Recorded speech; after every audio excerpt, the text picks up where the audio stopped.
কি অবস্থা বাচ্চারা, কেমন আছো সবাই? আমি তোমাদের অভিক ভাইয়া নিয়ে এসেছি শিওর শর্ট সিরিজের চ্যাপ্টার 5 যেটা রয়েছে রাসায়নিক বন্ধনের এমসিকিউ পোর্শনের একটা ক্লাস নিয়ে। তো বেসিক্যালি তোমরা আমার আগের ক্লাসটা হয়তো দেখে ফেলেছো, পর্যায় সারণীর যেই আমাদের শিওর শর্টের সিকিউ ছিল, শিওর শর্টের এমসিকিউ ছিল, সেটারই হচ্ছে ধারাবাহিকতায় আজকে চলে এসেছে হচ্ছে শিওর শর্ট সিরিজের রাসায়নিক বন্ধন চ্যাপ্টারের এমসিকিউ যে পার্টটা, সেই ভিডিওটা।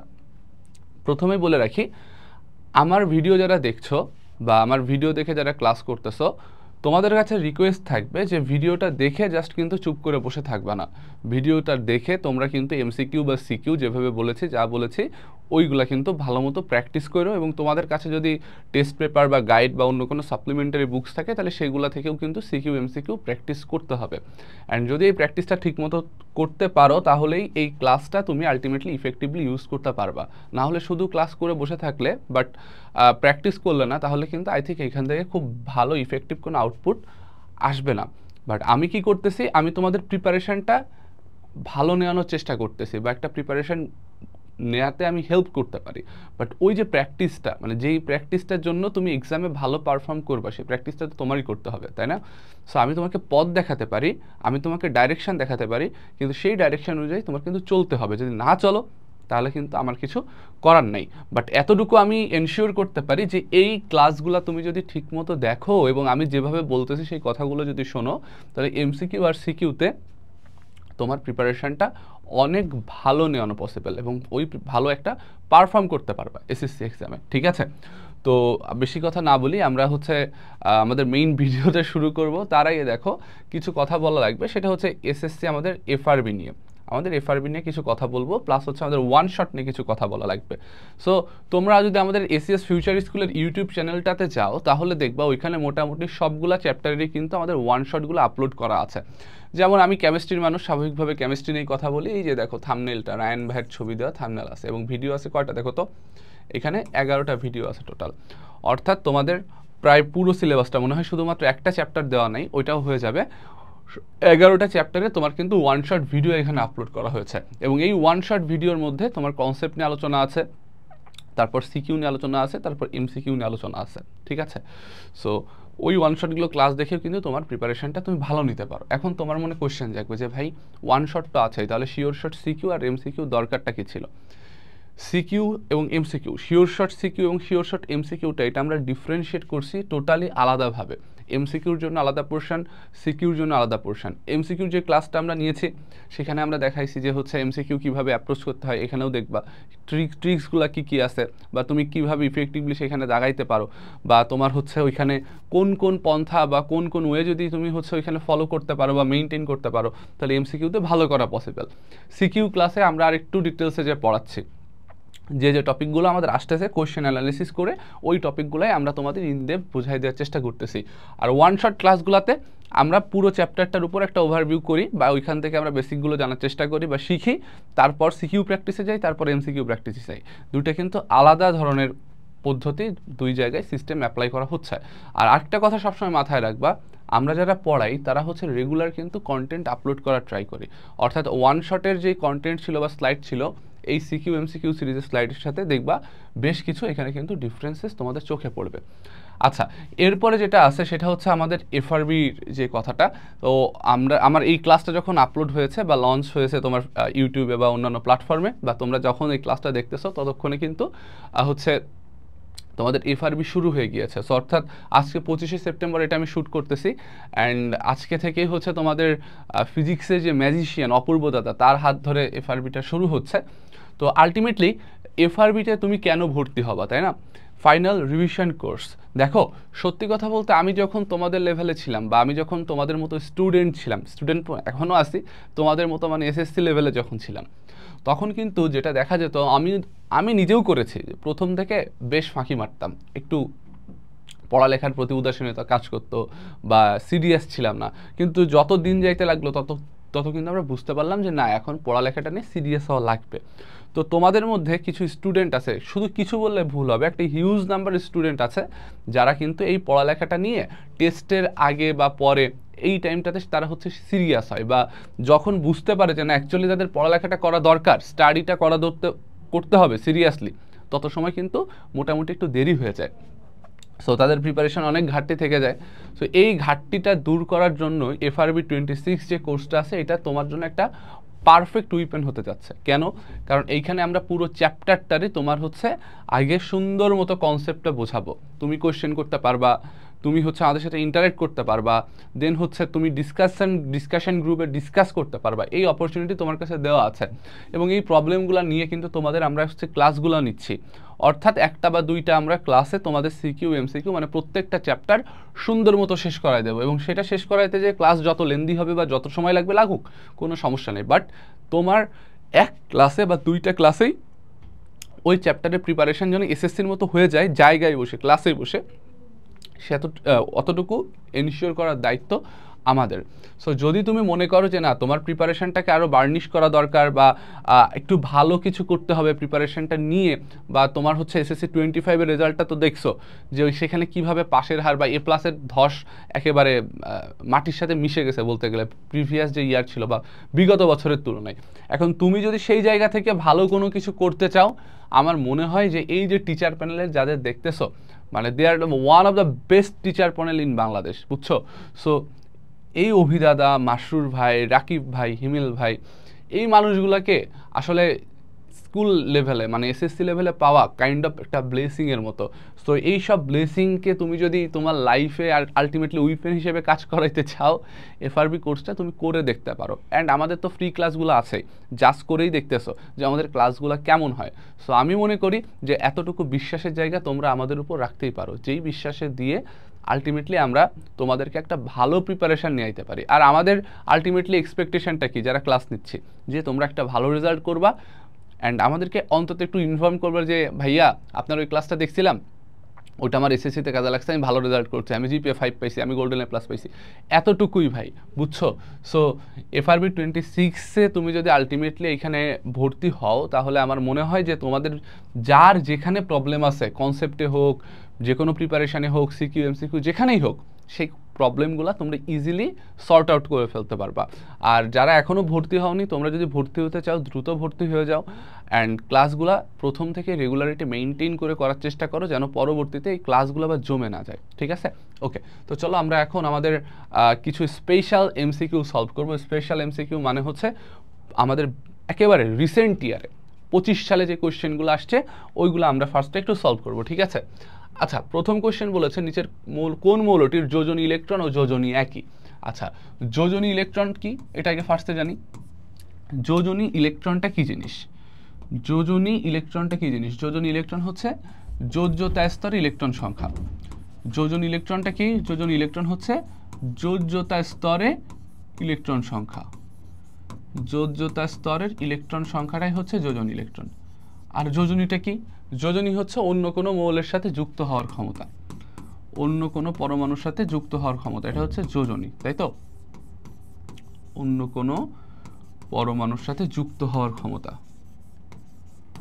পরমাণুর সাথে যুক্ত হওয়ার ক্ষমতা।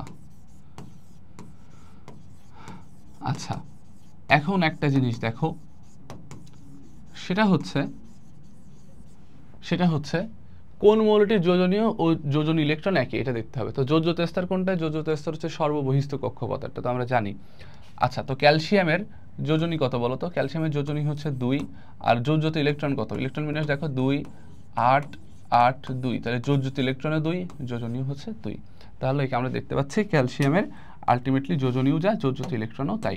দেখো আলটিমেটলি হচ্ছে ধাতুর ক্ষেত্রে আমরা এইখানে একটা শর্টকাট ট্রিক্স অ্যাপ্লাই করতে পারি যোজনী বের করার, এটা তোমরা জানো। কিছু শর্টকাট ট্রিক্স আছে, বাট এর লিমিটেশনও আছে, বাট আমাদের লেভেলে এমসিকিউগুলো মোস্ট অফ দেম এইভাবে সলভ করা যায়। দেখো ধাতুর ক্ষেত্রে যোজনী আমরা কিভাবে বের করি? ধাতুর ক্ষেত্রে যোজ্যতা ইলেকট্রন কত হয় বলো তো? ধাতুর ক্ষেত্রে যোজ্যতা ইলেকট্রন হয় কিন্তু নয় একটা থাকে, নয় দুইটা থাকে, নয় তিনটা থাকে, তাই না? ধাতুর ক্ষেত্রে যোজ্যতা ইলেকট্রন কয়টা হয়? নয় একটা থাকে, নয় দুইটা থাকে, নয় তিনটা থাকে। তো আলটিমেটলি এই একটা, দুইটা বা তিনটা, এই যে যোজ্যতা স্তরে যেই কটা ইলেকট্রন থাকে ধাতুর ক্ষেত্রে, সেটাই তার যোজনী হয়, বুঝছো? সেটাই হয় তার যোজনী। তাহলে যোজনীটা কি হয় আলটিমেটলি ধাতুর ক্ষেত্রে? তার যোজ্যতা ইলেকট্রন, তার যোজ্যতা ইলেকট্রন, বুঝছো? আচ্ছা, আর অধাতুর ক্ষেত্রে কি ঘটনাটা ঘটে? অধাতুর ক্ষেত্রে যেটা হয়, অধাতুর ক্ষেত্রে যোজ্যতা ইলেকট্রন কত হয় জানো? অধাতুদের ক্ষেত্রে যোজ্যতা ইলেকট্রনটা হয় হচ্ছে তোমার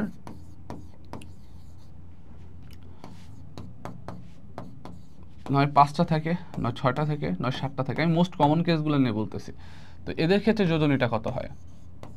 এদের ক্ষেত্রে যোজনীর জন্য 8 থেকে বিয়োগ দিতে হয়। এদের ক্ষেত্রে যোজনী কি করতে হয়? 8 থেকে এই যোজ্যতা ইলেকট্রনটা বাদ দিতে হয়। ঠিক আছে, বুঝছো? ওকে, তো এখন দেখো ক্যালসিয়াম ধাতু, ওর যোজ্যতা ইলেকট্রন কত ছিল? 2 ছিল, তাই না? যোজ্যতা ইলেকট্রন কত ছিল? যোজ্যতা ইলেকট্রন 2 ছিল। তাহলে যোজনী কত? 2। অবভিয়াসলি যোজ্যতা ইলেকট্রন আর যোজনীটা সেমই হচ্ছে। তো আমরা দেখলাম ধাতু যারা, তাদের ক্ষেত্রে সাধারণত যোজনী আর যোজ্যতা ইলেকট্রনটা সমান হয়। আচ্ছা, এখন কি বলছে? নিচের কোন যৌগটি পানিতে অদ্রবণীয়? এটা ভালো একটা কোশ্চেন। তো দেখো আলটিমেটলি তোমাদের একটা ট্রিক্স দেখাই বা একটা শর্টকাট আছে, এটা একটু দেখো। দ্রবণীয় অদ্রবণীয়তার ক্ষেত্রে এটা একটু মাথায় রাখো, ঠিক আছে? গ্রুপ 1 এর, গ্রুপ 2 এর ক্ষেত্রে এটা এখান থেকে কোশ্চেনগুলো বেসিক্যালি আসছে। গ্রুপ 2 এর, হ্যাঁ, গ্রুপ 2 এর যদি তোমার সালফেট এবং কার্বনেট জাতীয় যৌগ থাকে, কি বললাম? সালফেট বা কার্বনেট জাতীয় যৌগ, অর্থাৎ ধরো প্রথম কে ছিল? বিরিয়ানি, মোগলাই কাবাব, তার মানে বেরিয়াম সালফেট, ম্যাগনেসিয়াম সালফেট, তারপর ক্যালসিয়াম সালফেট, তারপর হচ্ছে স্ট্রোনশিয়াম সালফেট, তারপর হচ্ছে বেরিয়াম সালফেট। একটা তো আছে, দেখাচ্ছে না। আর যদি এই পাশে হয় বেরিয়াম কার্বনেট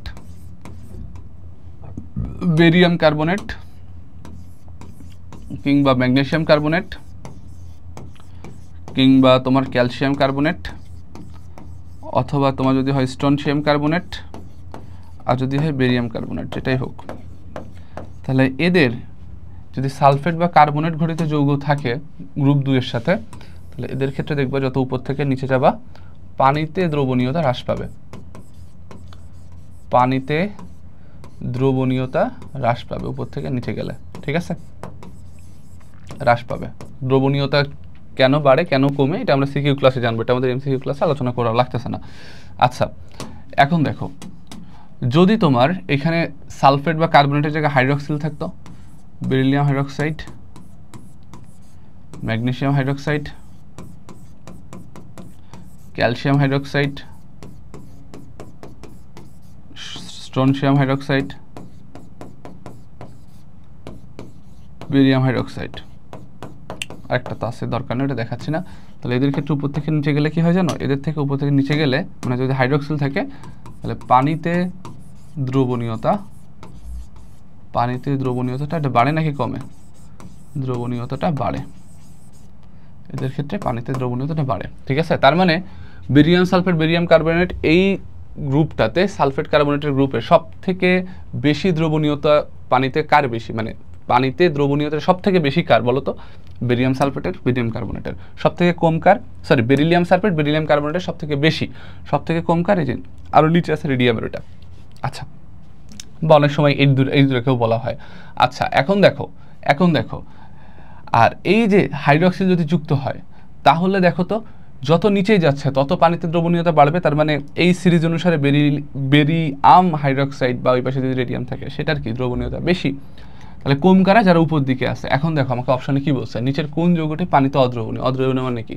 দ্রবণীয়তা নাই বা দ্রবণীয়তা অনেক কম।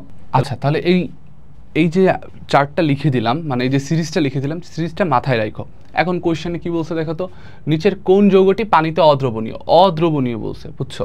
এখানে কিন্তু দ্রবণীয়তা কম বেশি নিয়ে আলোচনা করছি। এখন আমার কোয়েশ্চেন বলছে হচ্ছে কোন যৌগটা পানিতে অদ্রবণীয়, সেটা আমার দেখা লাগবে। দেখো, অদ্রবণীয়র কথা যদি বলে, মানে পানিতে দ্রবণীয় হয়ই না সেটা বোঝাচ্ছে, পানিতে দ্রবণীয় হবেই না ওটা বোঝাচ্ছে।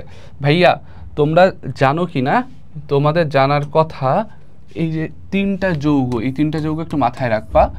ফেরিক হাইড্রক্সাইড, তারপর হচ্ছে কিউপ্রিক হাইড্রক্সাইড, আর একটা হচ্ছে অ্যালুমিনিয়াম হাইড্রক্সাইড, বুঝছো? বিভিন্ন যখন আমরা স্যাম্পলিং করি তখন এদের আসলে প্রিসিপিটেট বা অধক্ষেপটা ব্যবহার করা হয়, যে কোনটা মানে কোন ধরনের মেটাল আয়ন এখানে আছে। এগুলো অ্যাকচুয়ালি তোমার হচ্ছে প্রিসিপিটেট, বা আমরা পিপিটি বুঝাই, পিপিটি লিখি, এটা প্রিসিপিটেট বোঝাই বা অধক্ষেপ বোঝায়। এগুলো অধক্ষেপ আকারে থাকে, বুঝছো? অধক্ষেপ। তার মানে কি অধক্ষেপ কি পানিতে দ্রবীভূত হয়? হয় না। এই অ্যালুমিনিয়াম হাইড্রোক্সাইডটা হচ্ছে তোমার সাদা অধক্ষেপ দেয়, বুঝছো? সাদা অধক্ষেপ দেয়। তো এই তিনটা হাইড্রোক্সাইড তোমার পানিতে কিন্তু দ্রবণীয় হয় না, মাথায় রেখো। এই তিনটা হাইড্রোক্সাইড পানিতে দ্রবণীয় হয় না। এখন ক্যালসিয়াম হাইড্রোক্সাইড দেখে বলতে পারো, বাট ভাই দেখো তো ক্যালসিয়াম হাইড্রোক্সাইডটা কি মাঝামাঝি জায়গা আছে না, তার মানে দ্রবণীয়তা খুব বেশিও না খুব কমও না। কিন্তু আমার কোয়েশ্চেনে কি বলছে? অদ্রবণীয়, মানে টোটালি দ্রবীভূত হয় না। কে হয় না? অ্যালুমিনিয়াম হাইড্রোক্সাইড, এইটা। ঠিক আছে, তার মানে ক্যালসিয়াম হাইড্রোক্সাইডের দ্রবণীয়তা একটা মিডিয়াম লেভেলে আছে, আর সোডিয়াম হাইড্রোক্সাইড, পটাশিয়াম হাইড্রোক্সাইড, এটা গ্রুপ 1 তীব্র ক্ষার, এটা তো অবভিয়াসলি কি হয়? পানিতে অবশ্যই দ্রবীভূত হয়। ওকে, তাহলে এটা উত্তর কি হবে? Aluminium hydroxide. এখানে সংকেত ভুল লিখছে, LOH হবে। আচ্ছা গেল, এরপরেরটাতে যাই চলো। XY3 যৌগটি আদ্র বিশ্লেষিত হয়, XY3 যৌগটি আদ্র বিশ্লেষিত হয় জলীয় দ্রবণ অম্ল আছে XY3, এখানে XY দেওয়া নেই, উদ্দীপক নেই, সো এটা ভুল আছে। পরেরটাতে চলে যাই, দেখো মানে এখানে ঠিকমতো দেয় নাই আর কি উত্তরটা। কোনটির ভ্যান ডার ওয়ালস আকর্ষণ বল সর্বনিম্ন? কোনটির ভ্যান ডার ওয়ালস আকর্ষণ বল সর্বনিম্ন? বুঝছো, এই ভ্যান ডার ওয়ালসটা বলটা অ্যাকচুয়ালি ডিপেন্ড করে হচ্ছে তোমার সাইজের উপর। যত সাইজ বাড়তে থাকে ভ্যান ডার ওয়ালস বলটাও তত বাড়তে থাকে, সাইজ যত বড় ভ্যান ডার ওয়ালস বলটাও তত বড় হতে থাকে। ওকে, তো চলো একটু দেখি। ফার্স্টে এখানে দেখো, এখানে যে কোয়েশ্চেনটা দিচ্ছে SG দিচ্ছে, এটা SG হবে না, অ্যাকচুয়ালি S8 হবে, I2O2 C10 H8। এখন দেখো ভ্যান ডার ওয়ালস বল সব থেকে কম কোথায়? খুব কমন এবং ভালো একটা ট্রিকি একটা কোয়েশ্চেন। আচ্ছা সিম্পলি বলো তো, ভ্যান ডার ওয়ালস বল তো কাইন্ড অফ একটা আন্তঃআণবিক আকর্ষণ বলের মতোই তো কাজ করে, তাই না? তাহলে এই আন্তঃআণবিক আকর্ষণ বল সব থেকে বেশি কোথায় কাজ হয়? সব থেকে বেশি কোথায় কাজ করে? সলিডে। তারপরে কোথায় কাজ করে? লিকুইডে। তারপর কোথায় কাজ করে? গ্যাসে। তার মানে এই আন্তঃকণা আকর্ষণ বল সব থেকে কম কাজ করে কোথায়? গ্যাসিয়াস ফেজে। সব থেকে স্ট্রংলি কাজ করে কোথায়? সলিড ফেজে বা কঠিন পর্যায়ে। এখন এই যে S8 সালফার, 8টা সালফার পরমাণু মিলে যে S8 একটা অণু তৈরি করতেছে, এরা কিন্তু কঠিন অবস্থায় থাকে, বুঝছো? কঠিন অবস্থায় থাকে, এটা হচ্ছে সলিড ফেজ, সলিড। আচ্ছা এরপরে দেখো আয়োডিন, এটা কি অবস্থায় থাকে বলো তো? I2 একেবারে দেখবা গ্রুপের নিচেই আছে, গ্রুপ 17 তোমার হচ্ছে ফ্লোরিন, ক্লোরিন, ব্রোমিন, আয়োডিন, একেবারে নিচে আছে আয়োডিন। সাইজ এখানে সব থেকে বড়, গ্রুপ 17তে সব থেকে সাইজ বড় কার? আয়োডিনের না? তাহলে এর মধ্যেও কি ভ্যান ডার ওয়ালস বলটা বেশ স্ট্রংলি কাজ করবে এবং আয়োডিনটা কিন্তু সলিড অবস্থায় থাকে। C10 H8, এটা কিসের সংকেত? ন্যাপথলিন। ন্যাপথলিন তো তোমরা চিনো না? এটাও সলিড। বাট অক্সিজেন O2 এটা কি? এটা হচ্ছে গ্যাস। তাহলে এবার বলো, তিনটাই সলিড একটা গ্যাস, তাহলে কোথায় সব থেকে কম হবে? অবশ্যই যেটা গ্যাস আছে সেটাই, অক্সিজেনে। বোঝা গেছে? ওকে, পরেরটাতে চলে যাই, পরেরটা সলভ করি। কোনটি দ্বারা বৈদ্যুতিক তার তৈরি করা হয়? দেখো বৈদ্যুতিক তার তৈরি করতে গেলে আমার কি দরকার? সেখানে হচ্ছে সঞ্চারণশীল মুক্ত ইলেকট্রন দরকার। তো সঞ্চারণশীল মুক্ত ইলেকট্রন সাধারণত কোথায় থাকে? যারা ধাতব বন্ধন তৈরি করে, তাই না? ধাতব বন্ধন তৈরি করে। তো ওই যে কপারের মধ্যে কি হয়? কপার কি ধাতব বন্ধন তৈরি করে না? তৈরি করে তো।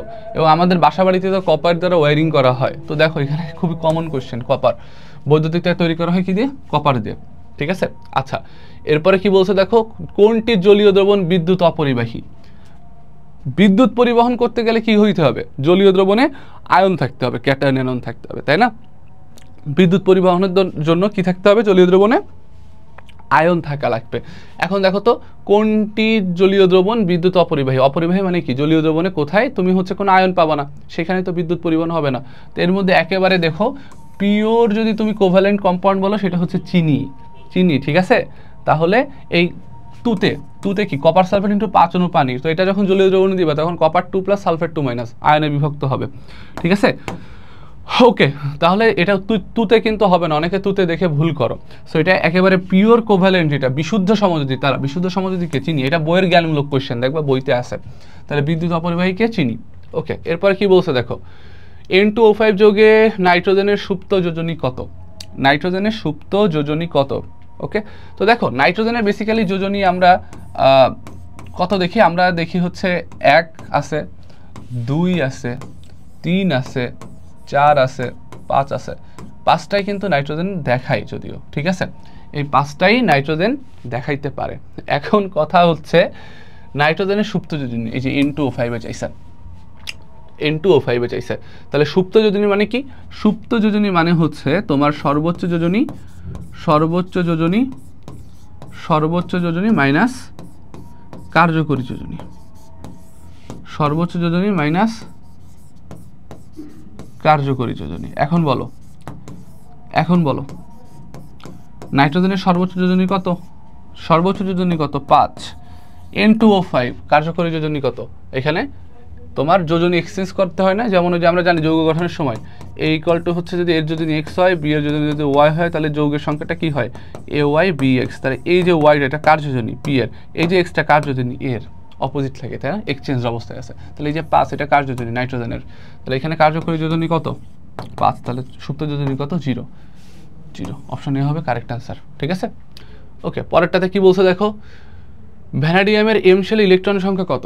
এম শেলে, আচ্ছা এম শেল যদি দেখতে হয় তাহলে আগে আমার বের করা লাগবে ভ্যানাডিয়ামের তোমার পারমাণবিক সংখ্যা কত। যে কোনো মৌলের ইলেকট্রন বিন্যাস যদি করতে হয় তাহলে ফার্স্টে আমার কি জানা লাগে? ফার্স্টে আমার জানতে হয় হচ্ছে তোমার তার পারমাণবিক সংখ্যা। তাহলে এইখানে আমার ভ্যানাডিয়ামের এম শেলের কথা বলছে, তাহলে এর আগে আমার কি জানতে হবে? ভ্যানাডিয়ামের অ্যাটমিক নাম্বার বা ভ্যানাডিয়ামের পারমাণবিক সংখ্যাটা কত হয়। তো ভ্যানাডিয়ামের অ্যাটমিক নাম্বার কত? ভ্যানাডিয়ামের অ্যাটমিক নাম্বার হচ্ছে 23।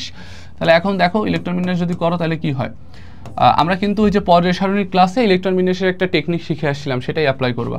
So 1s2 2s2 2p6 3s2 দেন হচ্ছে 3p6, তারপর কত হলো? তারপর হচ্ছে 4s2, তারপর হচ্ছে 3d3, তাই না? আচ্ছা এখন বলছে এম শেল, তাহলে এটা যদি তুমি সাজাইতে তাহলে কেমন আসতো? 1s2 2s2 2p6 3s2 3p6 3d3 4s2। এত সাজানো দরকার নাই, তুমি মুখে মুখে ইলেকট্রন বিন্যাস করতে পারবে, বাট আমি তোমাকে করে দেখাচ্ছি। তাহলে প্রথমটা কি? প্রথমটা কোন শেল? প্রথমটা হচ্ছে কে শেল, তাই না? আমরা জানি যখন n = 1 সেটা হয় কে শেল, এটা তো আমরা জানি। n = 1 হলে সেটা কে শেল, n = 2 হলে সেটা এল শেল, n = 3 হলে এটা হচ্ছে এম শেল, n = 4 হলে সেটা হচ্ছে এন শেল, তাই তো? কে এল এম এন হয়ে যায়। তাহলে এইটা হচ্ছে তোমার এল শেল, তাহলে এইটা তোমার কি? এই যে তিনটা, এই তিনটা হচ্ছে তোমার এম শেল। তাহলে কত আসতেছে দেখো তো, তিনটা ইলেকট্রন আছে, 6 2 8 আর 3 11। তাহলে এম শেল ইলেকট্রন কত? 11। বুঝতে পারছো? ওকে ডান। পরেরটাতে চলে যাই, চলো পরেরটাতে চলে যাই। পরেরটা কি বলছে দেখো তো, পরেরটা বলছে আয়রন 3 নাইট্রেট যৌগে কতটি পরমাণু আছে? আচ্ছা আয়রন 3, তার মানে এখানে আয়রনের যোজনী কত? আয়রনের যোজনী হচ্ছে 3। আচ্ছা নাইট্রেটের যোজনী কত? নাইট্রেটের যোজনী হচ্ছে 1। তাহলে এই সংকেতটা কি হয়? Ferric nitrate, right? Ferric nitrate, এই যে এটা হচ্ছে সংকেত। আচ্ছা এখন বলছে ফেরিক নাইট্রেট যৌগে কতটি পরমাণু আছে? টোটাল কয়টা পরমাণু আছে সেটা দেখতে হবে। খুবই সহজ, এগুলো খুব সহজ কোশ্চেন, 25 সালেই আসছে। এখানে আয়রন আছে একটা, নাইট্রোজেন কয়টা? এই দেখো 3 কিন্তু নাইট্রোজেন 1 আর এখানে 3টা, তাহলে 3 প্লাস হচ্ছে 3। অক্সিজেন কয়টা? 3 3 9টা, তাহলে 9 3 12 আর এক হচ্ছে 13টা পরমাণু আছে। বুঝছো? বোঝা গেছে ভাইয়া? 13টা। এরপরে চলো, PCl3 যৌগে মুক্ত জোড় ইলেকট্রন কত জোড়া? ভাই খুব ইম্পর্টেন্ট একটা কোশ্চেন, মুক্ত জোড় বন্ধন জোড় নিয়ে কোশ্চেনটা আসে। দেখো আমি কনসেপ্টটা বোঝাই দিচ্ছি। তো সমযোজী বন্ধনের আমরা যখন এই মুক্ত জোড় বন্ধন জোড় বা একটু স্মার্টার ওয়েতে কাজ করতে যাব, তখন একটা ডট ক্রস মেথড আছে, ওই মেথড দিয়ে আমরা বন্ধনটা দেখানোর চেষ্টা করব। আচ্ছা আগে একটু বলো তো, বন্ধনে অংশগ্রহণ করে কারা? ইলেকট্রন। ভাইয়া কোন ইলেকট্রনগুলো বন্ধনে অংশগ্রহণ করে? যোজ্যতা স্তরের ইলেকট্রনটা বা ভ্যালেন্সিয়াল ইলেকট্রন যারা রয়েছে তারা।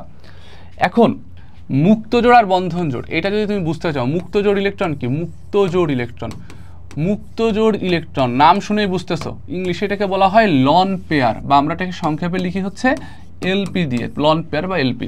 ভাই মুক্ত জোড় ইলেকট্রন মানে হচ্ছে যারা মুক্ত অবস্থায় আছে, মানে কি? যারা বন্ধনে অংশগ্রহণ করে নাই তারাই হচ্ছে মুক্ত জোড়।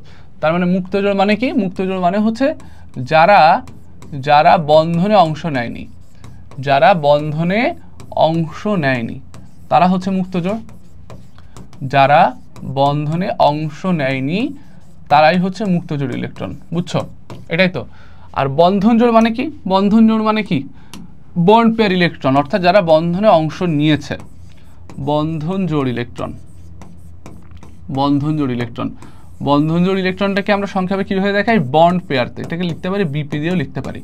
তো বন্ড পেয়ার ইলেকট্রন কারা? যারা হচ্ছে বন্ধনে অংশ নিয়েছে বা নেয়, যারা বন্ধনে অংশ নেয়, তারাই হচ্ছে তোমার বন্ড পেয়ার ইলেকট্রন, তাই তো? এরাই হচ্ছে বন্ড পেয়ার ইলেকট্রন। এখন ভাইয়া একটু লক্ষ্য করো, আমরা যদি একটু দেখতে চাই পানির অণুটা দিয়ে আমরা একটু দেখি H2O কিভাবে সলভ করতে হয়। এখানে মুক্ত জোড় কয়টা? বন্ধন জোড় কয়টা। আচ্ছা, ফার্স্টে আমার যেটা করা লাগবে সেটা হচ্ছে পানির অণুটার আমরা হচ্ছে ওই ডট ক্রস দিয়ে তার সমযোজী বন্ধনটা একটু দেখানোর চেষ্টা করি। তো এখানে কেন্দ্রীয় মৌল হচ্ছে অক্সিজেন। এখন বলো অক্সিজেনে ভ্যালেন্সিয়াল ইলেকট্রন কয়টা থাকে বা যোজ্যতা ইলেকট্রন কয়টা? 6টা। তো এটা আমরা ডট দিয়ে ধরো দেখালাম, ঠিক আছে। আমরা ওই ডিটেলস ওই গোলাকার স্ট্রাকচার করে দেখানোর কোনো দরকার নাই। তাহলে কত হচ্ছে 2 4 2 4, আচ্ছা একটা 6টা। আচ্ছা, যদি তুমি হাইড্রোজেনেরটা দেখাইতে চাইতা, হাইড্রোজেন, তাহলে এই পাশে একটা হাইড্রোজেন আছে, হাইড্রোজেনের একটা ছিল এই একটা, এই পাশে একটা হাইড্রোজেন আছে, হাইড্রোজেন ছিল একটা। তাহলে এখন দেখো কি হচ্ছে ঘটনাটা, এখন একটু ঘটনাটা লক্ষ্য করো। পানির অণুতে আলটিমেটলি এখন যদি আমরা দেখি টোটাল অণুর কথা যদি চিন্তা করি, এখন আমরা চিন্তা করি এখানে, তাহলে এখন মুক্ত জোড় আছে কয়টা বলো তো? মুক্ত জোড় কয়টা বলো, কয়টা আছে মুক্ত জোড় টোটাল অণুতে? এখানে দেখো বন্ধনে অংশ নিচ্ছে না কতটা, অক্সিজেনের এই দুইটা, অক্সিজেনের এই দুইটা, তার মানে হচ্ছে 4টা ইলেকট্রন বন্ধনে অংশ নিচ্ছে না। তাহলে তোমাকে যদি এখানে বলা হয় এই যৌগে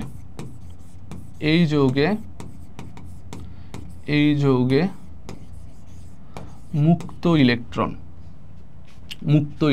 কয়টা, বা মুক্ত জোড় যদি বলি, এই যৌগে মুক্ত জোড় ইলেকট্রন মানে কি, যারা বন্ধনে অংশগ্রহণ করেনি। তো বন্ধনে অংশগ্রহণ করেনি করা, দেখো কয়টা ইলেকট্রন করতেছে না অংশগ্রহণ, এখানে 2টা আছে, এখানে 4টা আছে, 5টা, 2 আর 4 এরাই অংশগ্রহণ করতেছে না, এই দুইটা 4টা। এখন তোমরা বলবা ভাই বন্ধনে তো 4টা ইলেকট্রন অংশগ্রহণ করতেছে না, তাহলে মানে মুক্ত জোড় কয়টা হবে? মুক্ত জোড় 4টা না, এটা কিন্তু ভুল কথা। দেখো তোমাকে বলছে মুক্ত জোড়, কথাটার মধ্যেই জোড় আছে, তাহলে তুমি যখন বলবা এখানে মুক্ত জোড় 4টা, তার মানে জোড় যখন কথা আছে এক জোড়া মানে কয়টা ইলেকট্রন? 2টা, তার মানে এখানে তুমি বুঝাচ্ছ যে এখানে মুক্ত ইলেকট্রন অ্যাকচুয়ালি 8টা, বাট এখানে কি 8টা আছে? নাই, 4টা মানে কয় জোড়া? 2 জোড়া। যখনই মুক্ত জোড় বলবে তোমার লিখতে হবে জোড় আকারে, তার মানে 4টা ইলেকট্রন মানে কয় জোড়া? 2 জোড়া। তাহলে উত্তর কি হবে? মুক্ত জোড় ইলেকট্রন কয়টা? 2টা। মুক্ত জোড় ইলেকট্রন 2টা, মানে হচ্ছে 4টা ইলেকট্রন আছে। বুঝছো? বোঝা গেছে? আচ্ছা, তাহলে তোমাকে যদি এখন বলি যৌগে মুক্ত ইলেকট্রন কয়টা, তাহলে তুমি কি বলতে? এখন জোড় বলি নাই, এখন কিন্তু জোড় বলে নাই, তাহলে এখন মুক্ত ইলেকট্রন কয়টা সেটা যদি বলে তো যেই কটা আছে সেটা, তাহলে কয়টা? 4টা। মুক্ত ইলেকট্রন 4টা, এখন কিন্তু জোড় বলে নাই। তো একটু খেয়াল রাখবা, তোমার কাছে মুক্ত জোড় ইলেকট্রন সংখ্যাটা পুরো যৌগের চাচ্ছে নাকি স্পেসিফিক কোনো পরমাণুর বলতেছে। যদি স্পেসিফিক কোনো পরমাণুর বলে তাহলে দেখবা ওই পরমাণুতেই মুক্ত জোড় কয়টা আছে, আর যদি তোমাকে বলে হচ্ছে পুরো যৌগের কথা তাহলে দেখবা পুরো যৌগে কয়টা আছে, মানে আদার্স অ্যাটম যারা আছে সেন্ট্রাল অ্যাটম বাদে সেইখানেও মুক্ত ইলেকট্রন কয়টা আছে ওইটাও কিন্তু কাউন্টে আনা লাগবে। আর স্পেসিফিক অ্যাটম বললে শুধু অক্সিজেন, শুধু হাইড্রোজেন, সেটাকেই বিবেচনা করা লাগবে। তোমাকে যদি আমি বলতাম পানির অণুতে হাইড্রোজেনের মুক্ত জোড় ইলেকট্রন কয়টা, হাইড্রোজেনের কোনো মুক্ত জোড় আছে? নাই। কিন্তু আমি কি বলছি, পানির অণুতে বা এই H2O যৌগে মুক্ত জোড় ইলেকট্রন কয়টা, তখন দেখতে হবে হাইড্রোজেনও দেখতে হবে, অক্সিজেনও দেখতে হবে। তো হাইড্রোজেনের নাই, বাট অক্সিজেনের তো আছে, কয়টা? 2টা। তাহলে মুক্ত জোড় ইলেকট্রন কয়টা? 2টা। বুঝতে পারছো? অর্থাৎ যদি আমি বলতাম স্পেসিফিকভাবে হাইড্রোজেনের কয়টা মুক্ত জোড়, তুমি বলতা কিছু নেই, 0, কোনো মুক্ত ইলেকট্রন নাই, মুক্ত জোড় ইলেকট্রন নাই। যদি বলি H2O যৌগে মুক্ত জোড় ইলেকট্রন কয়টা, তখন এই হাইড্রোজেনের মুক্ত জোড় কয়টা, এই অক্সিজেনের কয়টা, এই হাইড্রোজেন কয়টা, সব দেখতে হবে। তো এই হাইড্রোজেন 2টা হাইড্রোজেন তো নাই, অক্সিজেনের আছে কয়টা? 4টা আছে, তার মানে মুক্ত জোড় কয়টা? 2টা। বুঝতে পারছো? আচ্ছা, এবার যদি বলতাম বন্ধন জোড়, বন্ধন জোড় জিনিসটা কি, যে বন্ধন জোড় হচ্ছে যারা বন্ধনে অংশ নিয়েছে, এখন আমি তোমাকে যদি বলি, H2O যৌগে, একটু লক্ষ্য করো, H2O যৌগে বন্ধন জোড় ইলেকট্রন কয়টা, দেখো বন্ধন জোড় ইলেকট্রন কয়টা, বন্ধনে অংশ নিয়েছে কয়টা? 1টা 2টা। তো এই 2 তার মানে কয়টা হচ্ছে? 4টা। পুরো যৌগের কথা বলতেছি, 2 আর 2 4, 2 আর 2 4 পুরো যৌগ, নট অনলি অক্সিজেন, পুরো যৌগে 2টা 4টা। তার মানে বন্ধন জোড় ইলেকট্রন কয়টা? 4টা, মানে হচ্ছে জোড় 2টা, মানে 2 জোড়া, মানে 4টা ইলেকট্রন। আর যদি বলতাম বন্ধন ইলেকট্রন কয়টা, তাহলে তুমি কি বলতা? বন্ধন ইলেকট্রন 4টা। কি বুঝতে পারছো? জোড় বললে জোড় আকারে লিখতে হবে, আর সিম্পল ইলেকট্রন বলে জোড় আকারে লেখার দরকার নেই। তো এটা ছিল বেসিক্যালি আমার মুক্ত জোড় আর বন্ধন জোড়ের কনসেপ্ট। তো এখন আমাকে কোশ্চেনে ছিল হচ্ছে PCl3, আমার যদি ভুল না হয় PCl3-তে। তো চলো PCl3-তে একটু সলভ করি। PCl3-তে PCl3 তে আমার কোশ্চেনে কি বলছিল মুক্ত জোড় ইলেকট্রন কত জোড়া। আচ্ছা তাহলে এখানে কেন্দ্রীয় মৌলকে ফসফরাস, তো ফসফরাসের ইলেকট্রন বিন্যাস করে 2 8 5, তো ভ্যালেন্সিয়াল ইলেকট্রন কয়টা 5টা, তো দাও 5টা দিয়ে দাও 1 2 3 4 5। এবার 5টা ক্লোরিনের, তাই না, তাহলে 1 2 3টা PCl3, তোরা এইখানে দেখাইলাম। ওকে আচ্ছা এখন দেখো ক্লোরিনের শেষ কক্ষপথে ইলেকট্রন কয়টা থাকে 7টা থাকে, 2 4 6 1 7, এই শেয়ার করছে সমযোজী 2 4 6 7 2 4 6 একটা করে শেয়ার হয়েছে 7। তাহলে এখন দেখো বলছে মুক্ত জোড় ইলেকট্রন কয়টা PCl3 পুরো যৌগে বলছে। আচ্ছা তোমাকে যদি আমি এখন শুধু বলতাম ফসফরাসে, যদি শুধু বলতাম ফসফরাসে মুক্ত জোড় ইলেকট্রন কয়টা, ফসফরাসে লন পেয়ার কয়টা, তাহলে তুমি কি বলতা, দেখো ফসফরাসে বন্ধনে অংশ নেয় না কয় জোড়া ইলেকট্রন বা কয়টা ইলেকট্রন, এই একটা দুইটা এইটা, এই দুইটা কিন্তু বন্ধনে অংশগ্রহণ করে নাই, তাহলে ফসফরাসে লন পেয়ার কয়টা হয়তো একটা, লন পেয়ার মুক্ত জোড় দুইটা ইলেকট্রন মানে কয় জোড়া, এক জোড়া একটা। এখন আমি বলছি যৌগে PCl3 যৌগে মুক্ত ইলেকট্রন বা মুক্ত জোড়, PCl3 তে মুক্ত জোড়। এখন দেখো তো পুরো যৌগের কথা বলছে, তাহলে কি করতে হবে, পুরো যৌগে কাউন্টার নিতে হবে। তো নাও ফসফরাসের তোমার দুইটা ইলেকট্রন, এই পাশে ক্লোরিনের কয়টা 2 4 6, এই পাশের ক্লোরিনের 6, এই পাশে ক্লোরিনের 6, তার মানে 3 6 18 আর 2 হচ্ছে 20 মানে কয় জোড়া মুক্ত জোড় 10, তার মানে যৌগে মুক্ত জোড় ইলেকট্রন কত 10। বুঝতে পারছো, পুরো যৌগে আর স্পেসিফিক পরমাণু বললে পার্থক্যটা বোঝা গেছে। ওকে এখন উত্তর দেখি আমরা, কই গেল 10 জোড়া। আচ্ছা এখানে আমরা একটু দাগাই দিই কারেক্ট অ্যান্সারটা,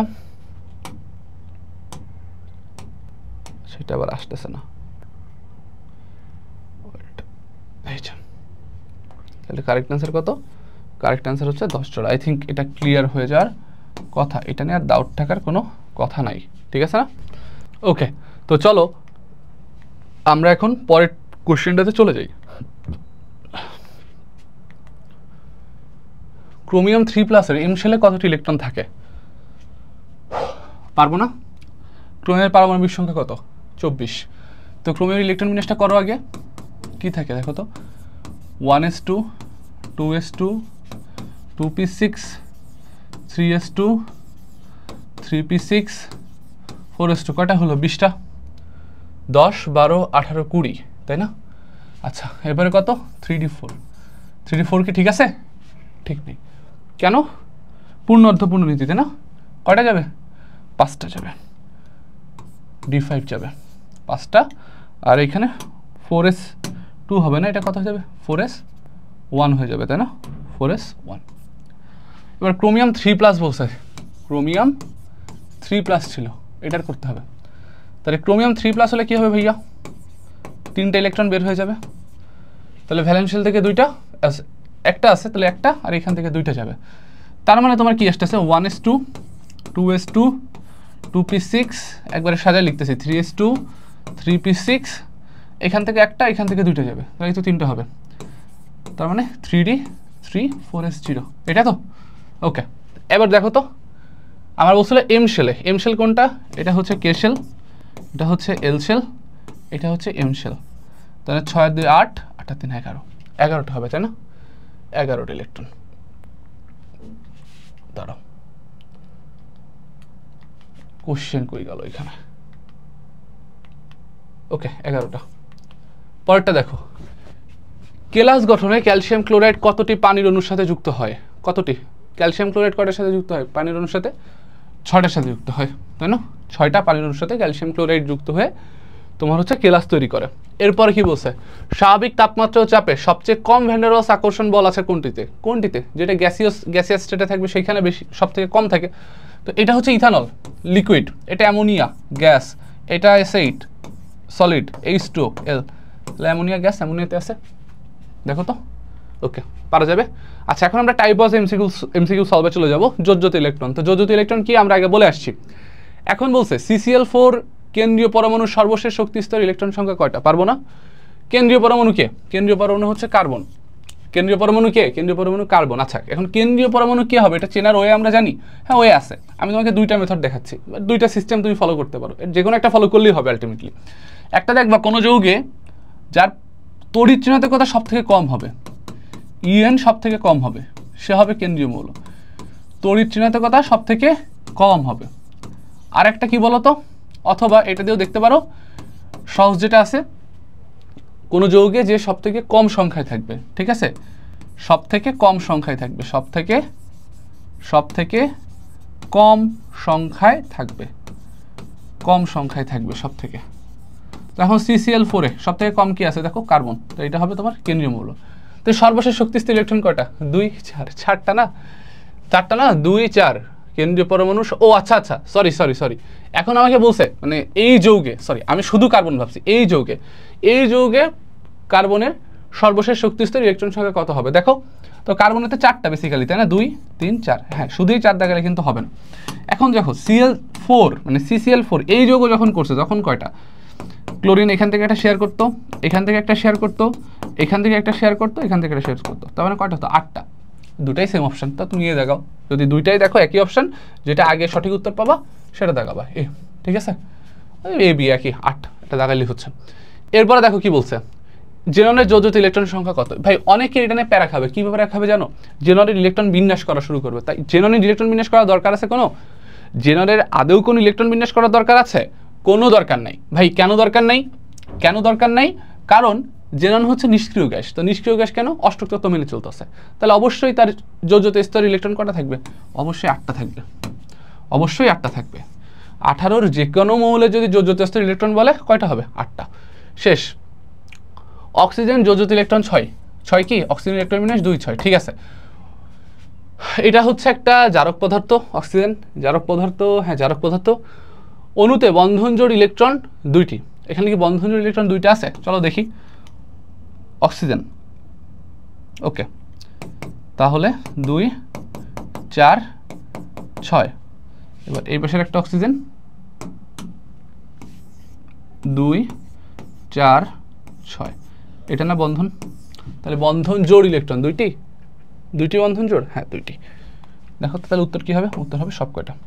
ঠিক আছে, ওকে। এরপরে কি বলছে দেখো তো, যোজনী বা যোজ্যতা। বোরন নাইট্রাইডে নাইট্রোজেনের যোজনী কত? বোরন নাইট্রাইডে দেখো সিম্পল হিসাব, নাইট্রোজেনের যোজনী এখানে কত? অবশ্যই 3ই হবে, কারণ বোরন দেখো, বোরনের যদি দেখো বোরনের যোজনী কত আমরা জানি 3। তুমি যদি ওই যে আমাদের যে সিস্টেমটা ছিল ওইভাবে বের করতা, 2 বোরনের ইলেকট্রন বিন্যাস করলে কত হয়? 2, তারপরে আসে হচ্ছে তোমার 3, তাই না? 3। তাহলে 1 2 3 যদি তার কারো যোজিত স্তর ইলেকট্রন থাকে, তাহলে অবশ্যই তার যোজনী কত হবে? সেটাই 3। তাহলে বোরনের যোজনী যদি 3 হয়, তাহলে নাইট্রোজেনেরটাও কত হবে? 3ই হবে। তার মানে এটা আলটিমেটলি ছিল কেমন? যৌগ গঠন করলে B3N3। তো যদি কমন যায় পরমাণুর সংখ্যা কোনো একটা যৌগে, তাহলে সেটা কীভাবে লিখি? Bn, কাটাকাটি করতে হয়। তো যোজনী কত? 3। পারবো না? পারবো, খুব ইজি। এরপরে কি বলছে?